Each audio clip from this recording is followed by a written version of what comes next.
وہ جوان جو ہی پروان چڑھا ان فوان شباب آیا تو اس کی پیشانی سجدے کے تقدس سے مالا مال ہو گئی. اس کی آنکھوں میں حیا اور شرم کے پہرے آ گئے. اس کے خیالوں میں پاکیزگی آ گئی. اس کی زندگی کے شب و روز نیکی کے ماحول میں بسر ہونے لگے. اس کی راتیں ذکر الہی میں، تلاوت کلام مجید میں اور دن یاد الہی میں روزے سے گزرنے لگے. وہ جوان جس کی جوانی اللہ کی عبادت میں گزری. کیونکہ جوانی اگر عبادت میں گزر گئی تو بڑھاپا تو پر نور ہے ہی ہے. سب سے مشکل مرحلہ زندگی کا جوانی کا ہے. شیطان زیادہ ورغلاتا ہے کسی شخص کو جب وہ جوانی کے مرحلوں سے گزر رہا ہوتا ہے.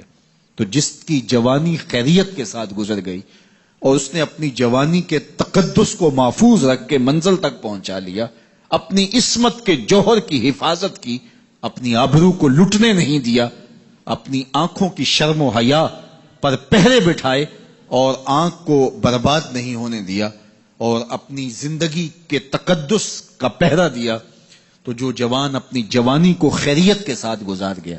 کسی نے کہا تھا نا، کتاب زیست کا ایک اور باب ختم ہوا، شباب ختم ہوا، ایک عذاب ختم ہوا. تو جوانی جس کی منزل تک پہنچ گئی خیریت کے ساتھ، عافیت کے سائے میں. مشکل تو بڑا ہے جوانی کو منزل تک لے جانا، خیریت کے ساتھ، داغدار نہ ہونے دینا، جوانی کے تقدس کو رسوا نہ ہونے دینا، عصمت کے جوہر پہ کالک نہ لگنے دینا، خواہشات کو غالب نہ آنے دینا. آسان کام تو نہیں ہے، مشکل کام ہے. لیکن اگر کوئی مشکل کاٹ گیا، جوانی کے تھوڑے سے ایام میں گزار گیا.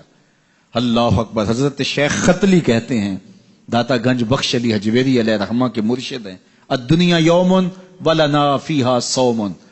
وہ کہتے ہیں دنیا ایک دن ہے، ہم روزہ رکھ کے گزار رہے ہیں.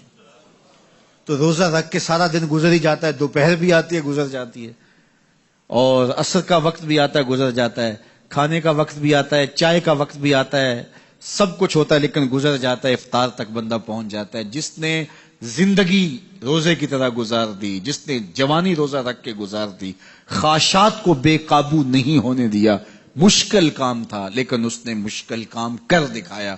اجر کتنا بڑا ہے، سنیے اللہ کے محبوب کی زبان سے سنیے.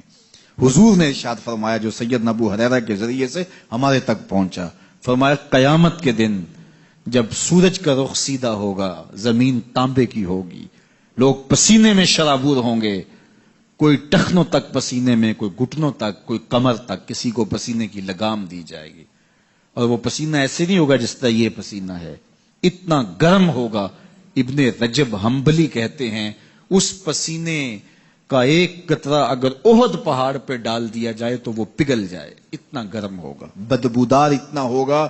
ایک قطرہ دنیا پہ ڈال دیا جائے، انسان کیا جانوروں کے دماغ بھی پھٹ جائیں.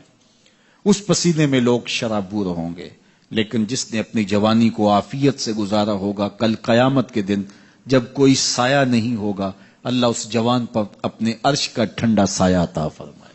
وہ شخص جس کو کسی عورت نے دعوت گناہ دی اور وہ صاحب منصب تھی، صاحب جمال تھی، اور اس نے یہ کہہ کہ یہ خواہش، یہ آرزو مسترد کر دی، انی خاف اللہ. اسی طرح کوئی عورت ہے تو اس نے اپنے تقدس کی حفاظت کی، اپنی آبرو پہ پہرا دیا اور کسی پیشکش کو ٹھکرا دیا، تو فرمایا قیامت کے دن جب کوئی سایہ نہیں ہوگا، اللہ اسے بھی اپنے عرش کا ٹھنڈا سایہ دے گا. کیسا سخت دن ہوگا، اور وہ کس اعزاز میں ہوگا، کس تکریم میں ہوگا. یہ تو 4 دن 10-20 سال ہیں، اور وہ 50,000 سال کا ایک دن.